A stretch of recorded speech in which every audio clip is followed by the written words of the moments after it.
Welcome to our 2025 Performance Review Training. It is our pleasure to guide you through this important process. This review cycle is specifically tailored for our hourly and individual contributor team members. Throughout this video, we'll be going over crucial information you must know before starting a review. Timelines are crucial in any process, and performance reviews are no exception. We will review the timelines thoroughly. And to further assist you, practical guidance on assessing and rating your team members will also be provided. It's all about objectivity, fairness, and motivating your team members for better performance. So let's get started.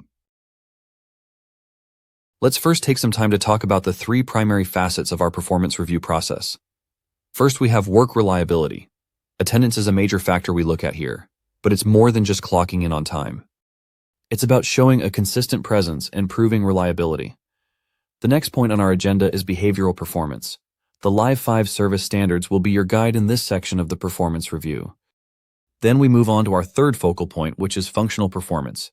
Here's where we look at job knowledge and skills, assessing how proficient team members are at handling tasks specific to their roles. We use standardized metrics, unique to each department, to measure their abilities and gauge how in line they are with our operational goals. These three elements of the review process weave together to provide a well-rounded assessment. By paying attention to their participation, commitment to service delivery, and job-related skills, we can offer a comprehensive review for each team member.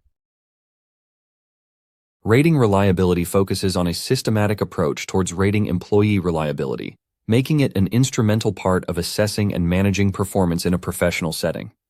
Needs improvement is a category that identifies areas where the individual has room for growth or enhancement. This isn't necessarily indicative of subpar performance, but rather signifies potential developmental opportunities. Meeting expectations implies that the individual is performing their duties at a satisfactory level. They are successfully delivering the required output and meeting the targets or benchmarks set for their position. An elevated performance level is classified under exceeding expectations. This categorization is reserved for those who showcase extraordinary performance and demonstrate consistent excellence. Inclusion in this category must be substantiated with specific examples to clearly communicate the individual's exceptional performance. Attendance ratings need to be objective and quantifiable so they are understood clearly by both management and team members. As such, we have developed a point system. An employee with 8.5 or more points is considered not to meet expectations.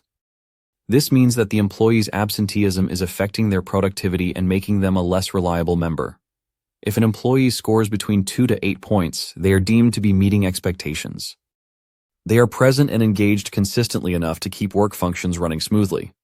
Furthermore, an employee who manages 0 to 1.5 points is exceeding expectations. This level of dedication helps ensure the rhythm of operations remains uninterrupted, which is critical for maintaining team dynamics and overall business productivity.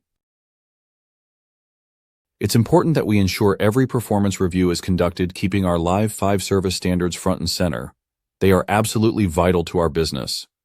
When you are reviewing your team's performance, remember to evaluate these 5 elements: clean, safe, fast, friendly, and fun.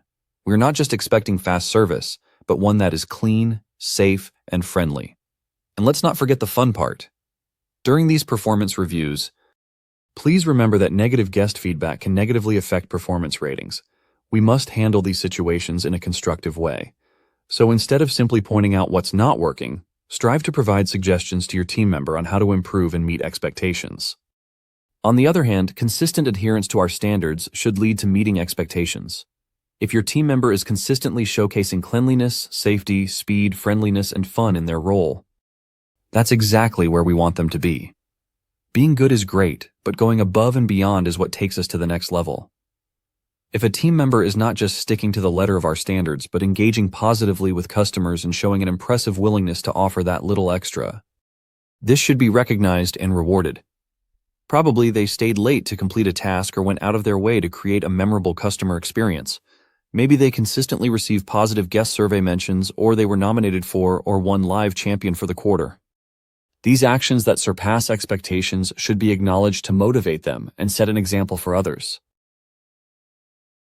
Performance metrics provide a standardized measure for evaluating and rating an employee's performance consistently and neutrally. This standardized evaluation system eradicates bias, personal preferences, or subjective judgments. Here's how the functional performance metric sheet contributes to fair performance evaluation. First, streamlined evaluation process. The metric sheet lists every department's roles and their corresponding duties. It simplifies the complex task of assessing the employee's performance based only on their role-specific functions. Next, clear expectations. With does not meet, meets, and exceeds expectations clearly defined, there is no room for ambiguity. Also, objective scoring. Since metrics are focused strictly on performance, it ensures that relationships or personal opinions do not affect the assessment. Finally, uniform standards. The sheet comes with a tab for every department, indicating the functional metrics for all positions. Thus, it ensures that leaders do not rate performance based on varying criteria. Every employee within a department, irrespective of their position, is evaluated based on their unique functional metrics. Using the functional performance metric sheet for performance evaluation significantly enhances the fairness and consistency of the process. Important note: if your department's tab is incomplete or missing, please contact the HR training team for further instructions before proceeding. Here are the timeframes for both our hourly team member performance review process and the individual contributor timeline. It's crucial to understand that meeting these dates will ensure a smooth process. These timelines were also included in the email you received. It's essential that you complete your responsibility before its due date, as it helps us stay on track with our schedule and allows us to submit increases to payroll in a timely manner. Thank you for joining us for the 2025 Performance Review Training. Let's quickly recap what we covered today. We started with an overview of the performance review process and what's required before it begins. Then we discussed the performance metrics, work reliability, behavioral performance, and functional performance, focusing on how team member attendance, how team members demonstrate the Live 5 service standards, and how they perform their jobs should be evaluated. Next, we reviewed the individual contributor and hourly team member timeline, highlighting key dates and tasks to keep the process on track. Thank you again for taking the time to watch this video. I hope this helps you fully understand the 2025 performance review expectations and process. Have a good day.